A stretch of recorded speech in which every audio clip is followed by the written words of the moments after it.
I should welcome everyone into today's AHN Nephrology Education webinar and today's series number 37. So my name is Egina Francis Makwabe. I'm the consultant nephrologist and physician from Tanzania, working with AHN, Africa Healthcare Network in Tanzania as a Chief Medical Director. So on behalf of AHN and Chief Medical Officer, Dr. Lloyd, who is here with us today, I would like to welcome you into today's education webinar. So the topic today is a lifelong journey into vascular access and interventional nephrology, contributing to make a difference in the developing world. So this is going to be covered by Dr. Tushar Vachharajani. Sorry, Dr. Tushar, for I think I've pronounced it very well. Dr. Tushar is a professor of medicine and nephrology from Cleveland Clinic, Lerner College of Medicine of Case Western Reserve, University of Cleveland. He's a director of global nephrology at Glickman, Urological and Kidney Institute, Cleveland Clinic. Dr. Tushar is a recipient of 2021 ASDIN Roscoe Robinson Award for Excellence in Education and Scholar Activities, 2016 Gerald Beathard Award from American Society of Diagnostic and Interventional Nephrology for Excellence in Teaching and Scholar Activities, and 2017 Avatar Hero Award for his contribution in science, a contribution in service. So, Dr. Tushar, you are welcome for your presentation today.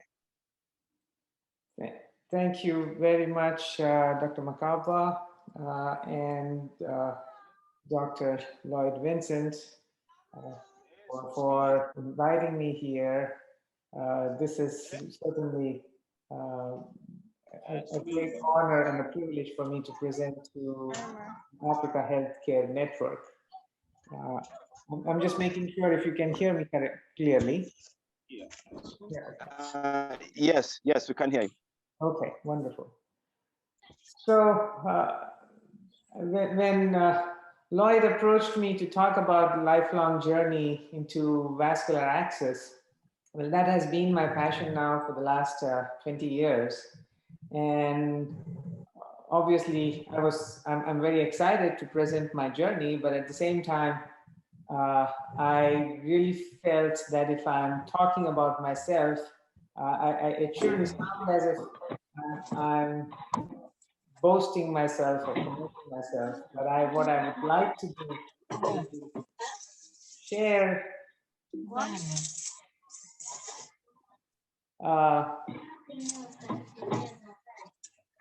some of my experiences, share how I came from a humble background and never ever thought in my dreams that I would reach where I am.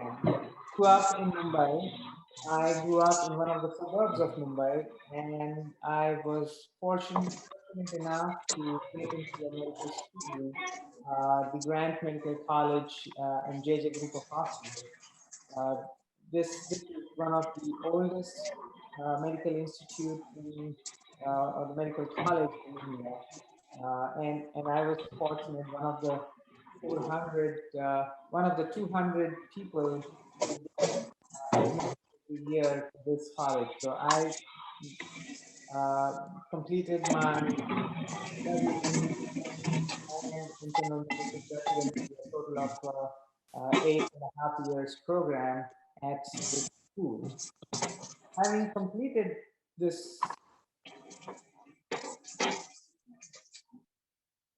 completed my training,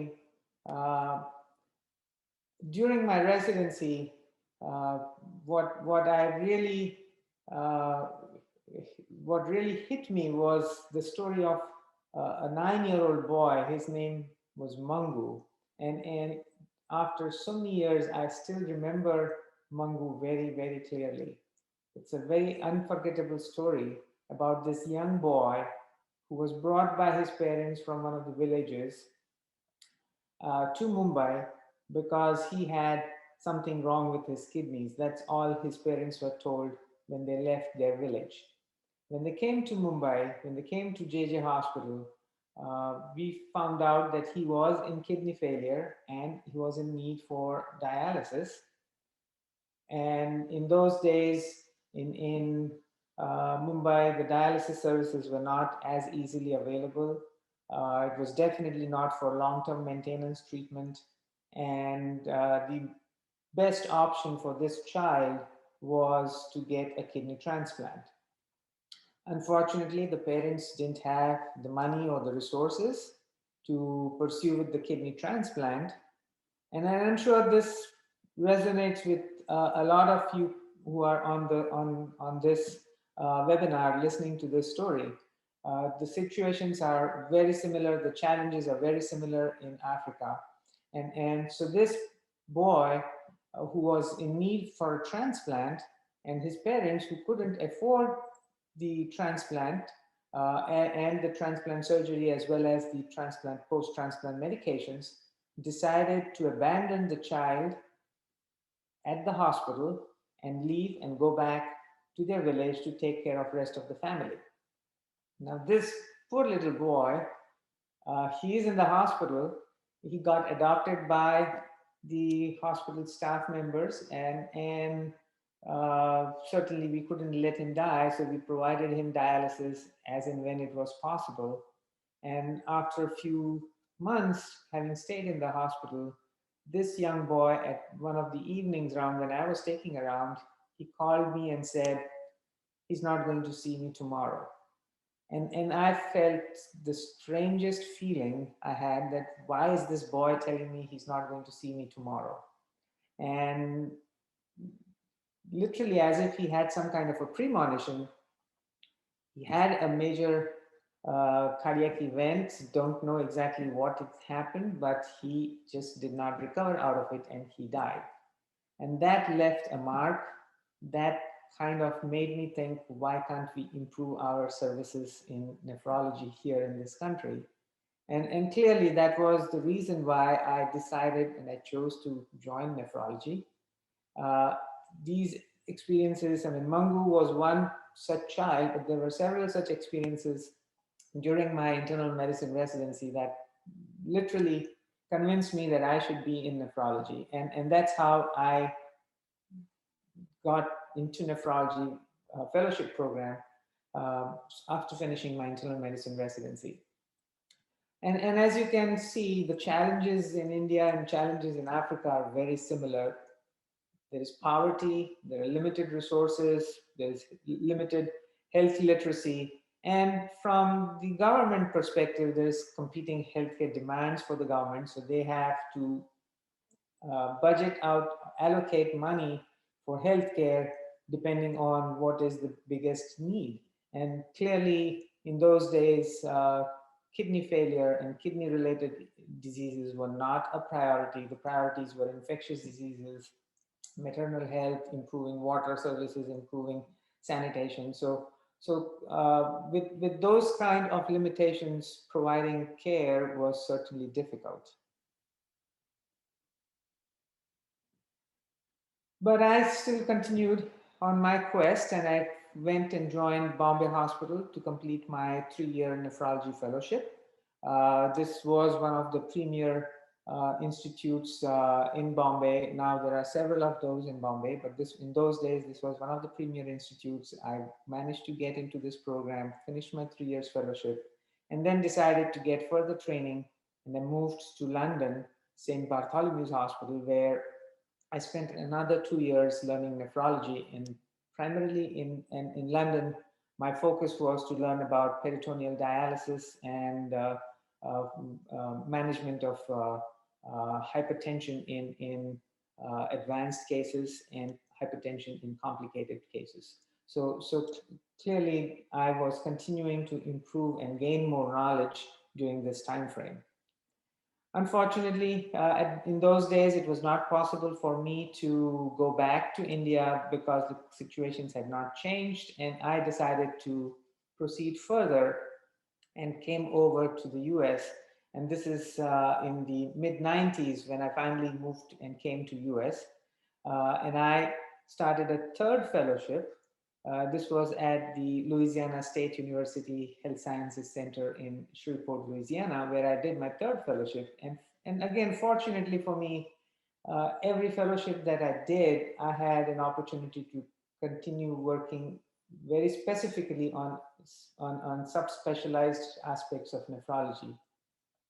And in those days, interventional nephrology was coming up as a subspecialty of nephrology, and LSU was one of the early centers that offered that kind of training. So this is where I got my foundation. I trained here, so I spent 2 years in general nephrology. I did 2 years of internal medicine residency again to get all my licenses for medical licenses to practice in the US. And then I did a year of interventional nephrology training to understand the basics and the procedure and develop procedural skills to handle dialysis access related problems. And with this foundation, I was able to build over these last 20 plus years 4 interventional nephrology programs in the United States. So I have mainly worked with the Department of Defense, the Veterans Affairs medical centers, as well as in academic centers like Wake Forest School of Medicine, and now currently with the Cleveland Clinic. So 4 of these institutions gave me an opportunity to develop these programs because that was what everyone thought was in the best interest of the patient in improving patient care. So with that background, I mean, clearly I spent a lot of years learning, but I think I enjoyed, even though I had to do fellowships again and again, I enjoyed doing these fellowships because with each new fellowship training program, I was learning a specific aspect of kidney care and eventually focused on interventional nephrology, which is where I thought I had the most liking and where I could offer the most from my side.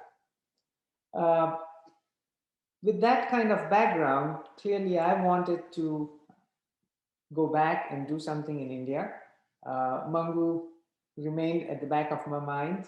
Over these period while I was training, economically things have changed in India and in some of the rest of the world, and the services have improved. But overall, end-stage kidney disease in India still has a lot of challenges. The challenge number one is lack of national registries and lack of awareness of how many patients we do have of chronic kidney disease. And I think, again, this is very, very true for the African continent too. But since a large population of the world is in these two regions, clearly there is a need to understand the extent of the problem. And at the same time, because of the lack of skilled workforce, there is an issue where how do we provide proper care in this part of the world. Though it has improved from when I first trained in India, it is still a big challenge. And majority of the patients, unlike in the Western world, the patients are younger and they still have a fair amount of diabetes, which is causing the kidneys to fail.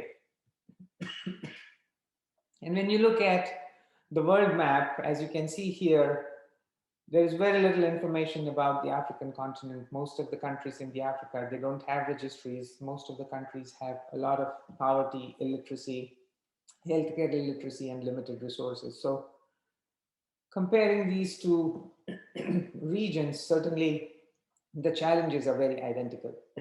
Excuse me. Burden of kidney disease, chronic kidney disease, again, it's very high. If you look at the cardiovascular diseases and gout. So essentially all clubbed together: gout, peripheral artery disease, stroke, and ischemic heart disease, and the chronic kidney disease on the others, on the left-hand side. You can see that in countries Southeast Asia, South Asia, East Sub-Saharan Africa, I mean, the chronic kidney disease is much more prevalent than a combined of cardiovascular diseases. So clearly it is a huge burden to this society of non-communicable diseases. Amongst the non-communicable diseases, chronic burden of kidney disease is definitely very high. And when we talk of chronic kidney disease, ultimately these patients do progress to developing end-stage kidney disease. And as in the United States, I think most of the world, 90% of the patients have access to hemodialysis. Very few patients have access to peritoneal dialysis, and for whatever reasons, for various reasons in different regions of the world, hemodialysis still remains the prevalent renal replacement modality. Renal transplantation is not that easy, and peritoneal dialysis, at least in some parts of the world, is more expensive compared to hemodialysis. And naturally, since I was trained in interventional nephrology and I had spent some time, I wanted to focus on how can we improve vascular access care. Without the vascular access care, you cannot provide adequate dialysis. And without adequate dialysis, the patient's quality of life will not improve. And if there is any hope or a chance for the patient to receive a renal transplant, that patient has to survive and maintain a reasonable quality of life to reach a stage where he can undergo transplant surgery. So as I was evolving and as the field of interventional nephrology was evolving, when I started off after finishing my training and I took up my first job, my perspective was pretty simple. I saw it as an opportunity where I could probably make an impact. I liked doing procedures. I had trained to do procedures which not many nephrologists, even in the United States, had the opportunity to train. So I saw it as an opportunity where it was a win-win situation, both from my personal standpoint, plus improving patient care. And having realized that, I set myself goals, and I said I'm going to commit to these goals to improve ultimately my career as well as improve patient care.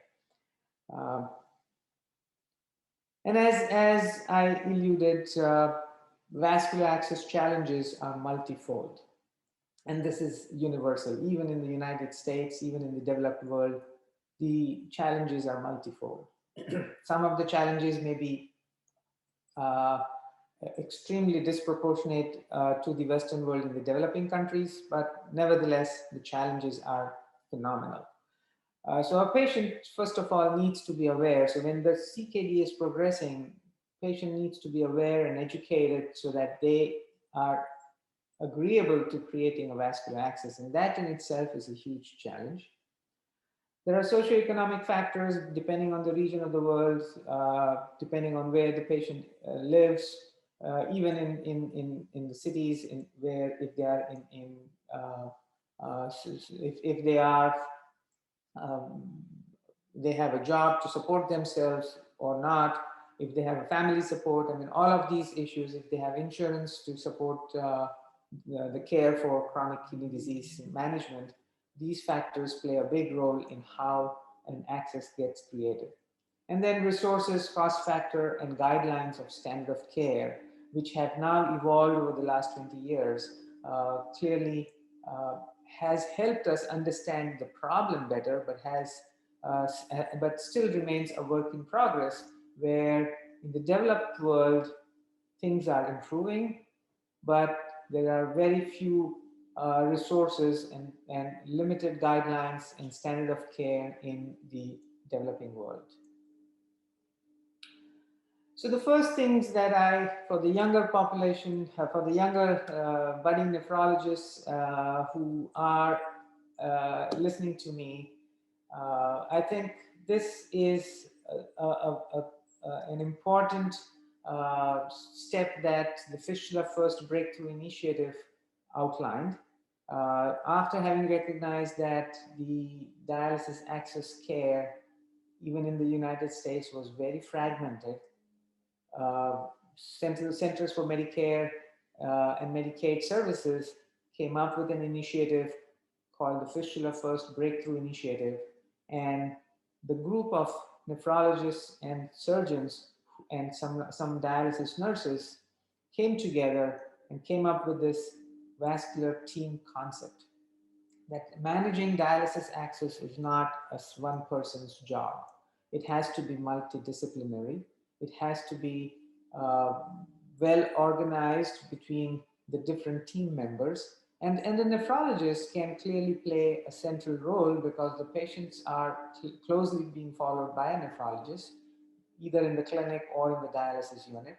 And the nephrologist and the dialysis staff can easily coordinate with whatever the needs of the patients are. So it's not just the nephrologist, patient, and the dialysis staff who are managing the access, but it's equally important that the vascular surgeon, the radiologist, or an interventionalist who's performing procedures to salvage and maintain the access, and then a dedicated coordinator who can help navigate the patient and keep track of things as to what is needed and how best one can get the patient to the right team member. So this concept has evolved, has helped at least better prepare ourselves to provide care to our patients. And this is now a well accepted fact that managing dialysis vascular access is not a one man's job. A surgeon cannot do it alone, a radiologist cannot do it alone, a nephrologist cannot do it alone. It has to be a combined effort to keep the patient's access patent. So changing gears a little bit with that kind of a background, and over the years, the lessons that I have learned, what I'm trying to do is implement and hope I can help others understand some of the lessons, some of the experiences that I've had, and the experiences from the past certainly should help in future. That's the philosophy that I'm adopting. And the common theme, common challenge, having visited several countries, whether it is a developed world or underdeveloped world, I mean, the challenges are identical, and they can be clubbed into three main themes: education, advocacy, and research. If these three pillars are tackled together, then we can certainly manage to at least make some step forward towards improving our patients' ultimate care for patients who are on dialysis. And what I have realized is creating a roadmap and an action plan certainly helps in building a program and building a team that can ultimately then help improve patient care. So let's take education as the first domain, education for all stakeholders. It's not just the education for the nephrologists. I think the education is for the general population, for the patients, to improve awareness so that they become aware of the extent of chronic kidney disease. They become aware of the preventive measures that can be taken to slow down the progress. But in the event that the chronic kidney disease progresses, then they are ready to take the next step that is required to maintain life.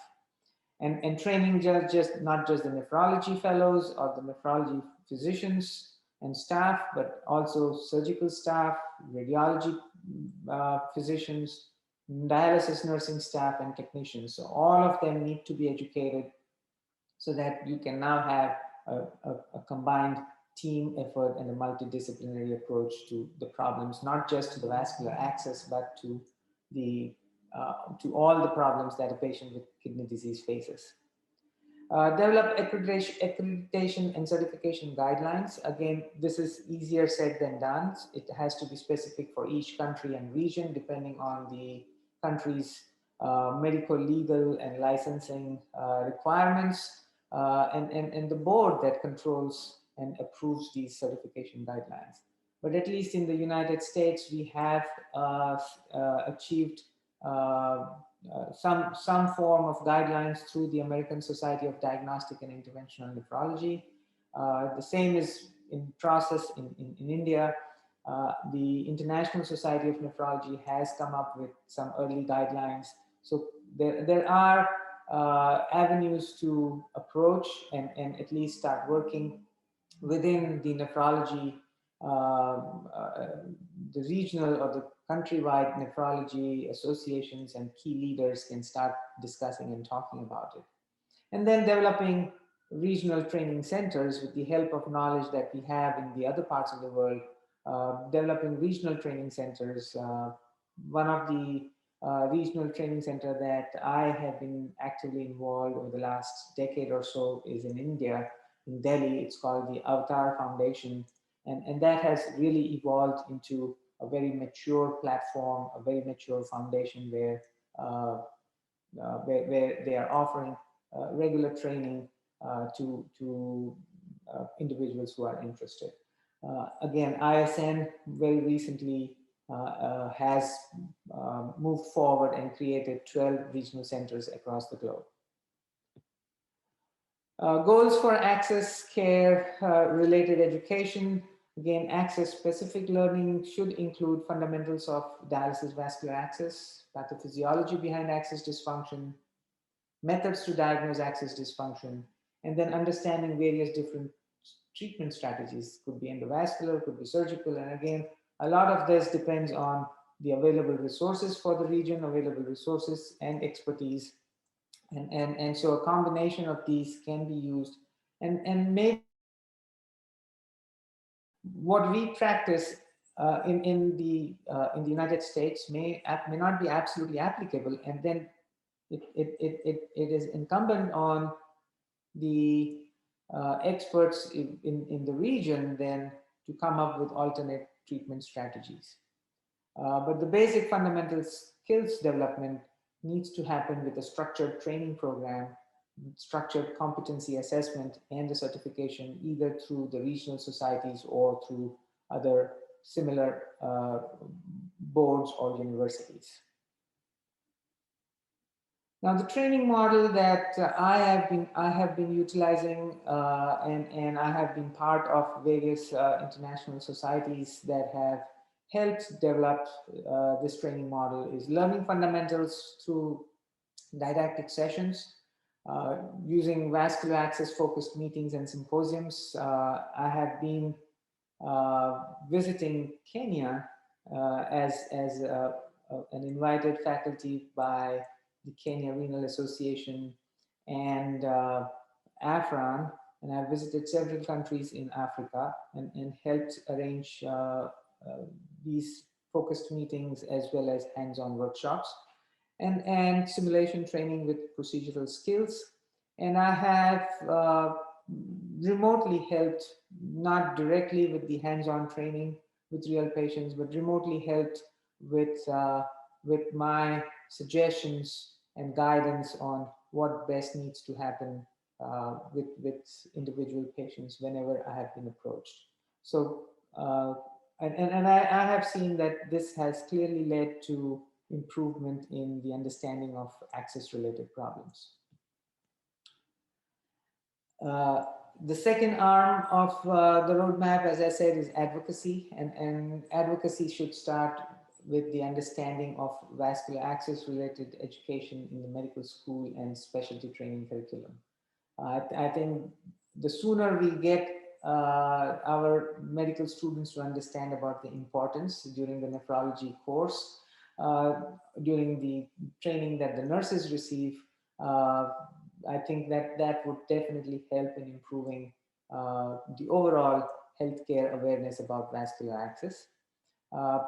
establishing a task force to improve trained manpower, and this is where government help, university programs, leaders in these institutions, where if they are aware of this issue, then they can certainly help improve these training opportunities.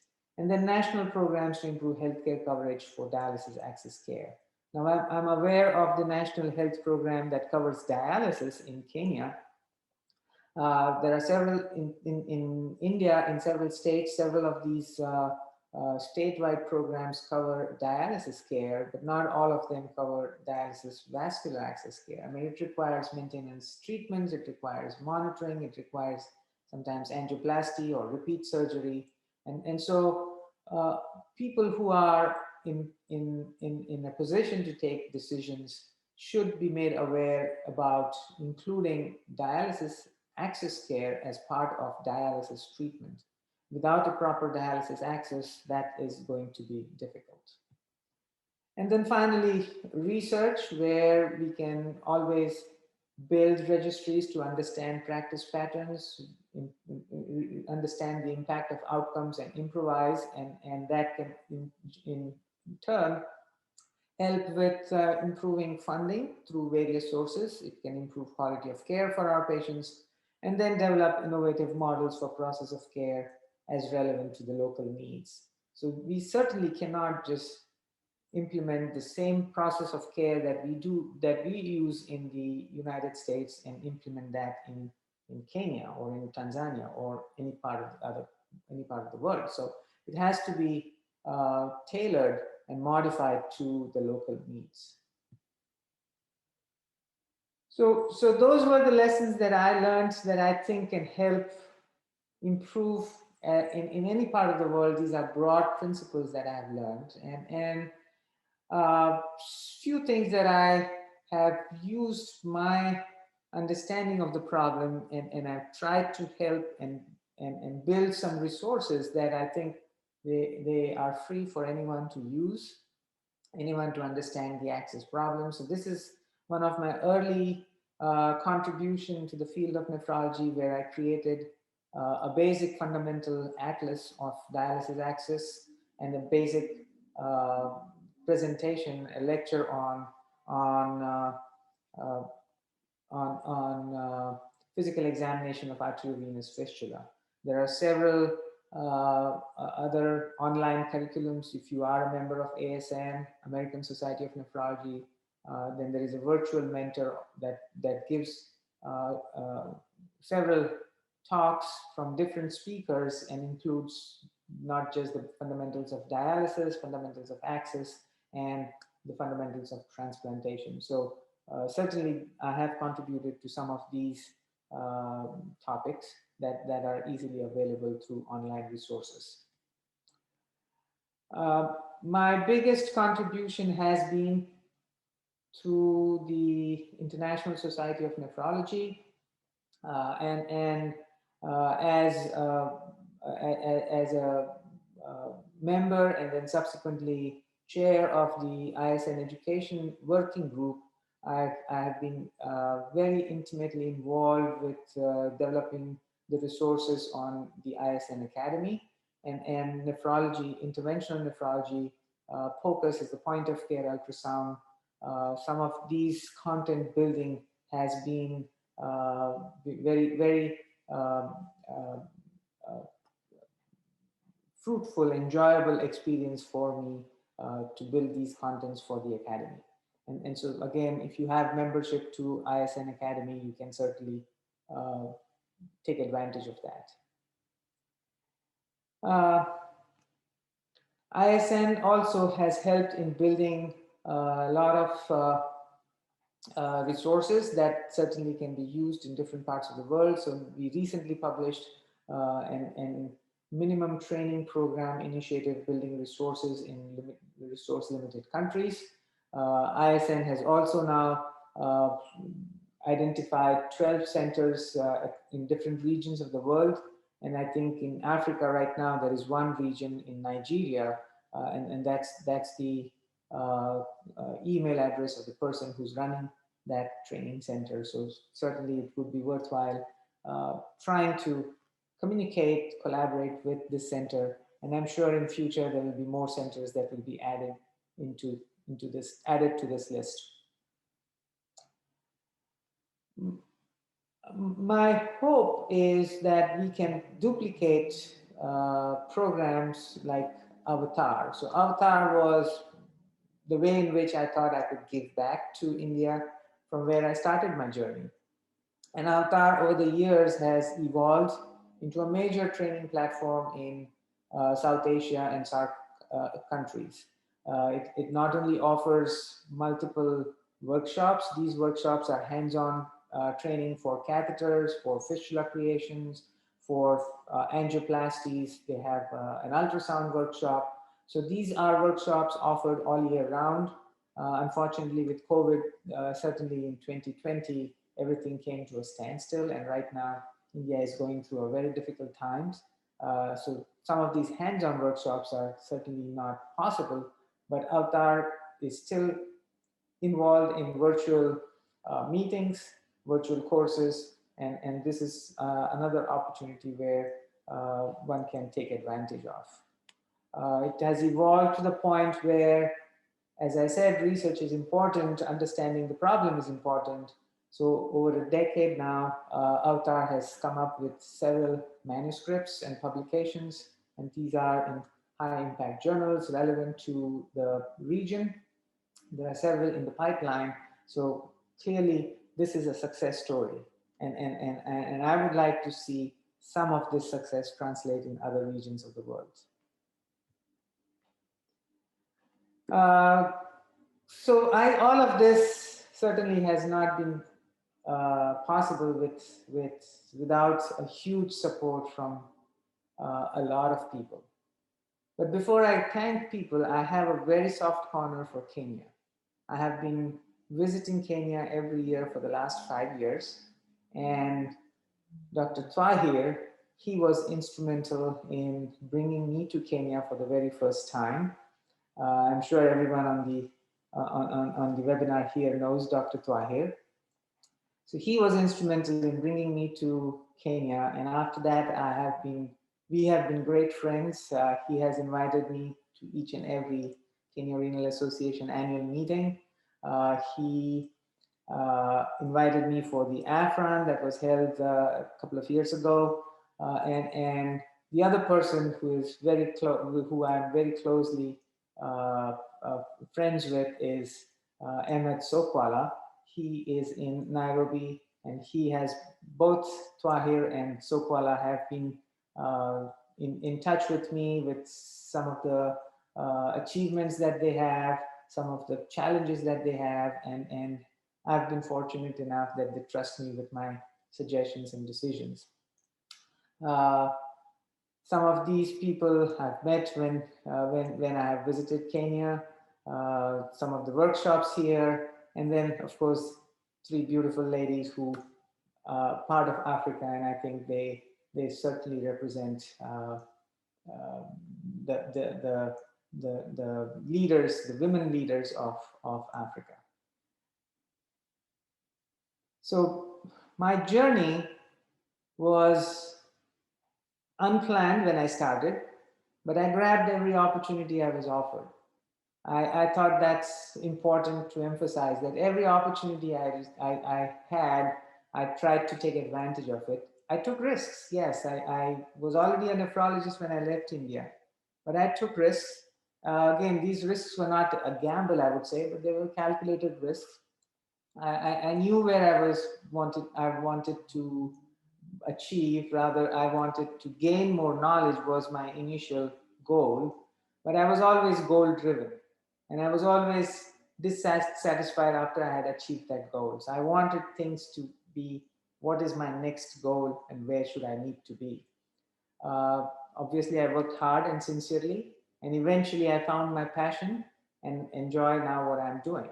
And along the way, I've met a lot of colleagues, made a lot of friends, and now I can very proudly say that I have a global family. And my philosophy is pay it forward. If I can't share my knowledge, if I can't pay it forward, then it's useless. No point taking it along with me when I die, right? things have to improve and people have to improve from where I have started. A huge thank you to everyone who contributed and helped me get where I am today. First and foremost, of course, my soulmate, my wife. She helped me navigate through the system. She's provided me guidance and unconditional support, even though she's also a very busy critical care physician. Multiple sacrifices from her so that I could achieve what I have achieved. And of course, my son, our son, who always is curious about what I'm doing while I'm traveling and very understanding that I'm away from home when I'm traveling. But again, he has always understood me, and he's now actually doing his medical school training, and he's doing his MD and a PhD program together. And we are both very proud of him. My mentors, I cannot forget my first mentor, starting with Professor Ashok Kirpalani from Mumbai. He's been my guide all through. He's become my great friend, and he's my lifelong cheerleader, as I call him. And he ingrained this thought in me: publish or perish. And I can never forget that. So certainly that philosophy from him has helped me achieve some of the success that I have today.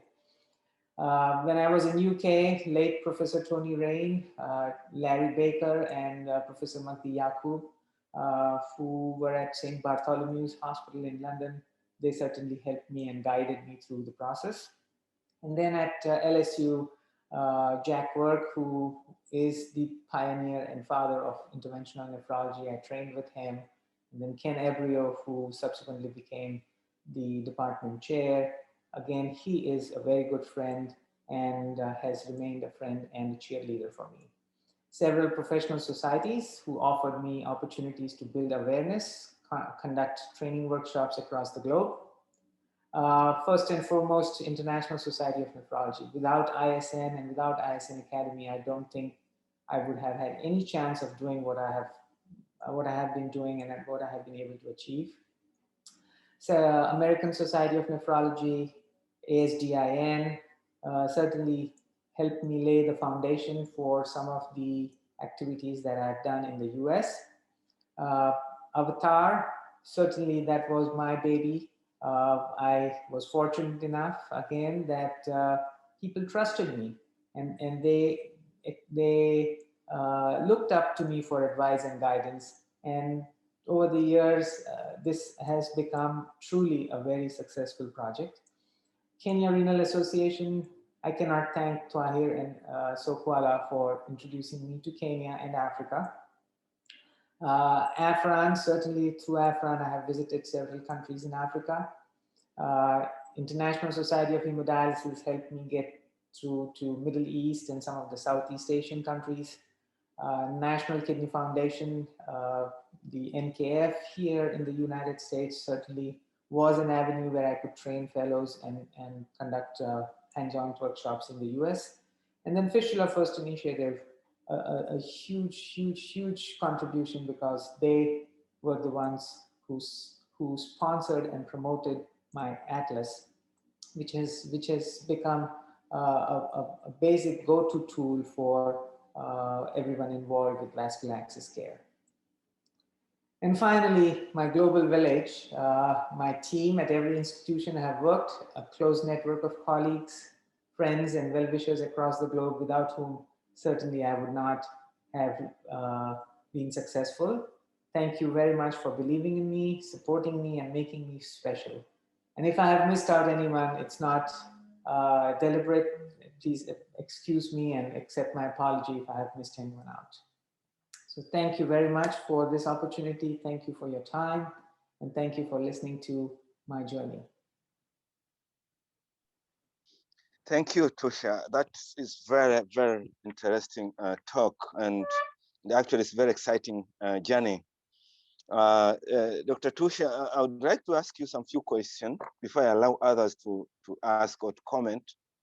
My first question is, it seems, I mean, you started your studies in India, and then you went to London, and then US. I was trying to calculate the years that you have spent after graduation in nephrology, training is almost 10 years. Right. 3 years in India, 2 years in London, and 5 years in the US. Right. So what kept you, what gave you energy and what motivated you to still learn? Because to me, I think after you had gone to London, that could have been enough to become a very good nephrologist. But then you went to US and then spent 5 more years in training in nephrology. That's number one, Dr. Tushar. Number two is the ideas of developing regional training. This is more of the comment, and I think that would be the best. And I've seen ISN maybe has one in Nigeria, and I think if we could have one in East Africa and one in Southern Africa, that could be great, so that nephrologists around the region can go there and learn. Because as it is now, people are learning. For example, in India, I was trained in India at CMC, and they're using C-arms, when they're doing all the procedures, Right. even the vascular access using C-arms. Then when I come back in Tanzania, then, the C-arms, they're not available in all hospitals. And so it becomes very difficult. And therefore, if we have like a regional training center where people can learn, we can improvise the resources that we have and tailor all the local resources that we have and make sure that we can use them and still do the procedures, vascular access and other things. So that was my comment. Thank you, Dr. Tushar. Yes, thank you. Thank you very much. I mean, those are two questions that I get asked often. And to answer the first question, how did I keep myself motivated? First and foremost, it was a necessity. Let me put it that way. When I came to UK, I came with an intent to learn and go back to India. I took a big risk of, I had a 5-month-old child when we moved to India, had limited resources. And when we moved to UK, I had limited resources. And that 2 years experience certainly helped me a whole lot, but things had not really changed in India at that time. And it was impossible for me to stay back in the UK. And so I had to look for alternatives. And the alternative was to move to US and see if I could make something in the US of myself and then turn around and give back to India and whoever needed it. So that was my biggest motivation. Uh, Having lived in London, certainly that was a better quality of life than what I had in India. And I wanted my son to grow up in that kind of an environment. So this is a very honest answer.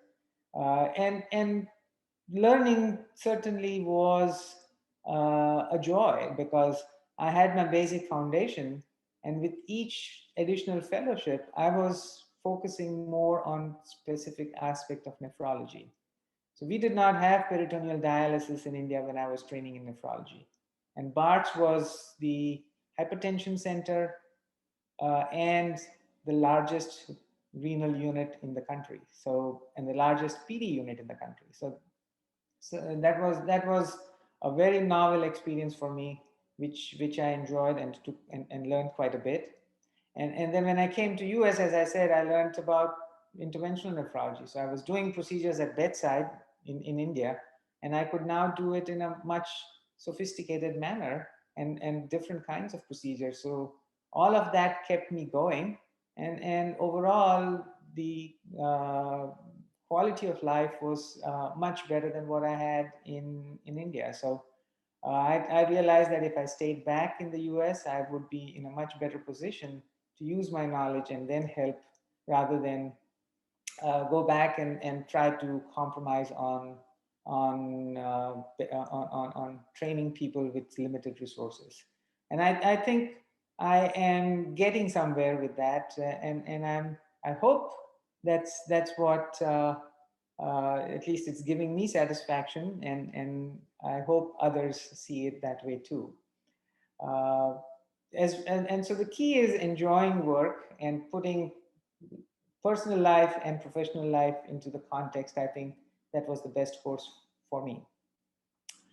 Now, the regional centers, yes, as you said, those are important, and ISN is working on building more regional centers. It was only last year we added these 12, this program of identifying regional centers. And before COVID, my plan was to help EAKI, East Africa Kidney Institute, to build a regional center for East Africa. Now, unfortunately, we did lose a great leader, Dr. Vere. He was one of my close friends to COVID. And with COVID still lurking around, I think those plans are on hold, but I still have that eagerness to help build a training program with East Africa Kidney Institute. I don't know how and when, but I certainly would like to continue working on that. Looking at, I mean, from what you said, using C-arm and training with C-arm in India, and now you don't have those options in Tanzania. Yes, and that's exactly what I meant when I said we have to adapt, we have to improvise based on the regional needs.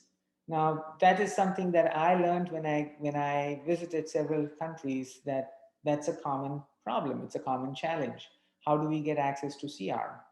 And so now, currently what I'm doing is I'm working at Cleveland Clinic, which has all the resources in the world. But then we were hit with COVID, and we had a lot of COVID patients like everyone else in the ICU. Those patients needed dialysis. Now, those patients were on ventilator, on ECMO, on 10 different kinds of drips. How do you get that patient to a radiology room with C-arm? You expose everyone. You first of all take that risk, expose everyone, and then make it very difficult for whoever additional persons are handling this patient. So I have been working over the past 1 year of coming up with anatomical landmarks to do at least tunnel lines in a safe manner. We've done close to 100 tunnel lines. I'm in the process of writing this manuscript up. So hopefully we should have some additional guidelines to help people where C-arm is not available, at least for the tunnel lines placement. Other procedures, certainly people are doing it with ultrasound guidance, so that's another option that is rapidly gaining acceptance. And so at least some of the simpler procedures, maintenance procedures, should be able to be performed with either at bedside or with ultrasound guidance.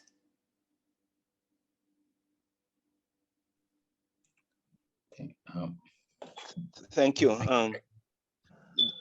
Dr. Lloyd, do you have a comment? Yeah. Yes. Thank you, Tushar. Actually, the reason I know we wanted you here was, one is, your story is an outstanding example for the youngsters to emulate. That's number one. And the number two is the amount of work that you have done. Actually, the whole of intervention nephrology, the introduction and bringing Avatar up in India. Today in India, we have there is nothing you can say in intervention nephrology that is not done in India, and that is, I think, I should say a very, very big chunk of it is because of you coming back and giving back to India. So that is one thing. And the third thing is the fact that you've come into Africa, you've gone to South America. So we said, you're the right person to come out here and help us, at least guide us as to how we can proceed out here in Tanzania. Now, access is a major issue here, and especially, going the Fistula first way. We do have, estimations of access every week, every sort of month on our KPIs, key performance indicators that we look at, whether it's a temporary catheter, whether it's a permanent AVF, or whether it's a perm cath. And we try and convert all these permanent catheters to either a perm cath or a AVF, but we would prefer an AVF if we had surgeons around. So what would you suggest, or how can we work together to make a change in Tanzania. I agree in Kenya too. I agree both Kenya and Tanzania. And in fact, having my first stint in Africa was in Rwanda.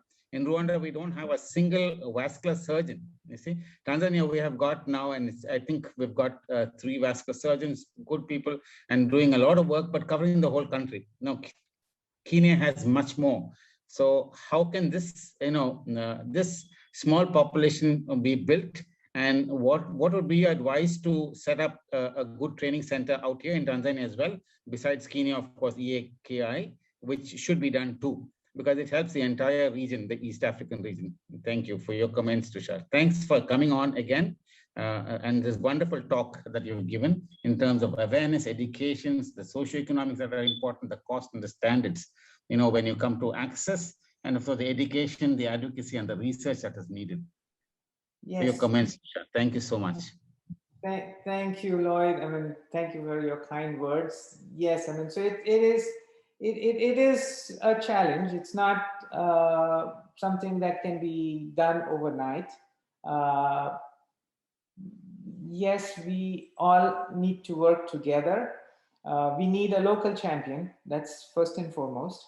We need a local champion who can take on. So Avatar became the local champion, and the Avatar team became the local champions to build that program in India and build that awareness. So to that extent, I mean, the local champion, identifying the local champion would be the first thing to do.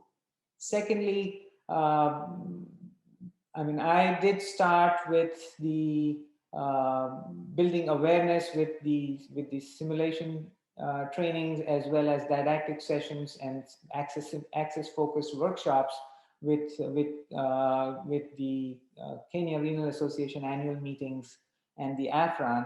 But I think similar things can be done in the different countries. You talked about Tanzania, certainly that can be done. People are getting more and more adapt to virtual sessions, so we can have a focused virtual session that can include didactic talks and interactions.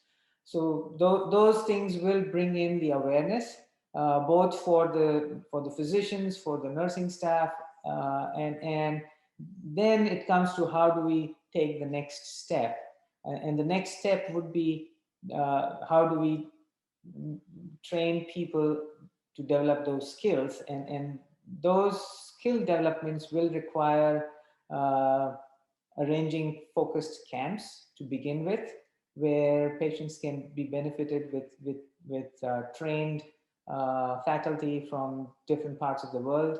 I think India has phenomenal surgeons. India has phenomenal nephrologists who are doing now these interventional procedures. It's easier to commute between India and African countries. ISN has programs where ISN ambassador can come in for anywhere from 2 to 4 weeks to help boost the training skills. But at the same time, the local champions need to work with the local authorities too. So the hospital should be willing to accommodate and provide some resources to provide these training. And small step at a time, and these small steps can lead to at least getting few trainees become expert, and then those trainees locally can start training other people. I know you are keeping track of the vascular access metrics, which is again a wonderful initiative, because without knowing what the problem is, how do you handle the problem? So you can prioritize what your problems are. If infection is a problem, if catheter related infection is a problem, then how do we convert your non-tunnel catheters to tunnel catheters? That should be the target number one. And then once they have a non-tunneled catheter, how do we convert them to an AV fistula? So it can be in a stepwise manner, and utilizing whatever partnerships, government, public, private, whatever partnerships, to build programs and have at least one center in one country, each country, and then expand your network from there. Easier said than done, but certainly as we've seen it with Avtar, it's doable. Avtar was a 20-member Delhi-based, single city-based group, and that has now grown where every year they get 450, 500 attendees for their annual meeting from 30 to 35 different countries. So clearly it's possible, and I think we can achieve that together in any part of the world. Thank you so much, Tushar. These are great words, and I'm sure we should take it forward in Tanzania. I wonder if Dr. Francis has anything to say. Dr. Francis is a senior consultant nephrologist in Tanzania and part of the Nephrology Association of Tanzania, the secretary of the Tanzania Nephrology Association. Dr. Francis, I think he's here in the audience. I would like a few words from him if he's here. Yes, Dr. Lloyd. Thank you, Dr. Tushar, for this wonderful talk. I really enjoyed your talk, and your journey was quite impressive and interesting. And as Dr. Lloyd has alluded to, we are really struggling with the accesses, and I think really we will definitely need your help and your support in at least setting up baby steps for starting initiatives to improve the access care. And I'm sure we'll be able to work together and get somewhere with this. Thank you so much for sharing your journey. And thank you, Dr. Lloyd, for organizing this. Thank you, Dr. Francis. I'm sure we should be able to take something forward, and I hope Tushar will be able to engage with us, not spending too much time, but a big guidance and support to take this forward. Thank you so much. Thank you, Dr. Right. Francis. Very kind words. Yes. And I'm looking forward to keeping in touch with you, Dr. Tushar. Thank you so much. Yes, you're very welcome. Yes. I'm looking forward to visiting East Africa, whichever country. I mean, I have actually, when we visited a year and a half ago, both my wife and I, we visited. We loved it so much that we were actually planning to come again in 2020 just to visit, not on any mission, but just to visit. And unfortunately, that has not happened. I was planning to visit Durban, even that has not happened. So, sure. Well, definitely. Sorry, can I just say a few things? Is that okay? Sure. Yes, please. Thank you very much. That was a very inspiring talk, Tushar. So I know you want to visit Durban, but I'm a pediatric nephrologist. Who does your pediatric lines in your center? So we have a pediatric vascular surgeon who does lines in our center. Yeah. And really small kids, obviously, they go mostly on PD. Yes, yes. Of course, PD is the modality of choice in children. Okay, even the older children, and we do a lot of PD. Including chronic peritoneal dialysis. But, you know, the move is now for getting towards more using continuous form of hemodialysis, CVVHD, etc. So in some of our patients, we are also using that. So very fortunate that I work in a center where those things are available. But what we are struggling with a bit is to adapting new protocols for CVHD. So I'll be very interested if someone has got a keen interest in that, and you can put me in touch with them. Definitely, I can try and connect you with somebody. I don't treat pediatric patients. I can get you connected with somebody who that'll be great. Will be interested in. Yes. Mm-hmm. Okay. Yeah. I would certainly connect you, Dr. Bhima, to Dr. Tushar. I'm sure Dr. Tushar will guide you across. No, thanks and a lot. I appreciate that. Dr. Francis too. I think I'll connect Dr. Francis too to yes, Dr. Tushar, and then I think we can take it up for sure. Yeah. So thank you, Bhima and Dr. Francis, for very good comments, and Lloyd as well. So we accept one more comment or question, and then after that we allow Professor Tushar to continue with his activities. Can I just greet Tushar? Dr. Kavrik from Botswana, I just want to thank you for your wonderful talk and to extend invitation to come and visit us as well. So it's always nice to hear you and to share your ideas and your motivation. That's always been very inspirational. So I really agree what you said, that we need a teamwork, we need algorithm. We need to have algorithm that is adaptable to our local conditions, because it's not like one size fits all. We all have our own challenges and our own local circumstances that we have to take into account. So really just to greet you and to say, wish you all the best. Thank you. Thank you very much. It's great to at least meet everyone virtually here. So this is good. Thank you. Thank you. Thank you very, very much. Thank you. Thank you very much, Tushar. This was a wonderful session and really enjoyed it. And I'm sure we're going to interact much more. I will be connecting a lot of people, so maybe we should do something like that over time. It's not a baby steps first and then go from there. Yes, definitely. Yes. And it was great to at least meet everyone virtually. I enjoyed it. So thank you. Thank you so much. Thank you so much, Tushar. Thank you very much. Have a great evening. All the best. Thank you. Thank you so much. Thank you, Tushar. Thank you so much. We appreciate everything. All right. So I'll see you next time. All right. Yes. Thank you. Right. So I hope you'll be able to make it periodically. If would you mind talking to us once in a way whenever you have time? Sure, I can. Yes. Yeah. So I'm going to keep in touch. Yeah. Yes. Say once in 6 months. Say a session once in 6 months. Is it possible? I don't mind it. Definitely. Sure. Thank you so much. That's wonderful. Let me know, and I can. If you need a specific topic, let me know, and I can definitely talk about. No, we would like you can come up with a topic. I mean that's fine. It's not an issue. Yeah, that's okay. No problem. All right. That's great. Thank you so much. So I will be connecting Dr. Francis and Dr. Bima, both of them. Okay. It will be nice. Thank you so much. All right. Bye bye. Thank you, Tushar. Bye. all right. Bye bye. Thank you.